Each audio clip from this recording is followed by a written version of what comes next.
అసలు వాస్తవానికి మనల్ని మనం అర్థం చేసుకోవడం అంత హ్యాపీగా ఉండదు. ఇతరులను అర్థం చేసుకోమంటే చాలా బాగుంటుంది.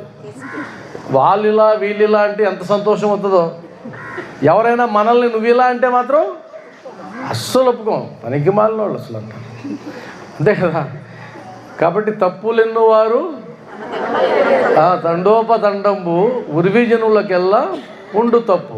తప్పులెన్నో వారు తమ తప్పులెరుగరు విశ్వదాభిరామ వినురవేమ. సెల్ఫ్ పోస్ట్ మార్టం ఎవరికి ఇష్టం ఉండదు. ఇతరులను పోస్ట్ మార్టం చేయమంటే చీల్చి చెండాడతారు. అది మన ఇంటికి 5వ ఇంట్లో ఉన్న వాళ్ళైనా మనకేం ఇబ్బంది లేదు. అసలు మన వీధి కాకపోయినా ఇబ్బంది లేదు.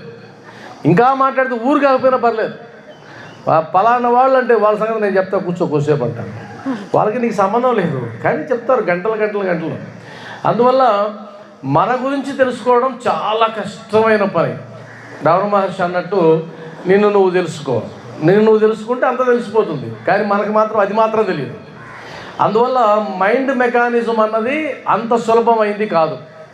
ఎందుకంటే సకల కష్టాలకి మూలం మనస్సు, అంతే కదా.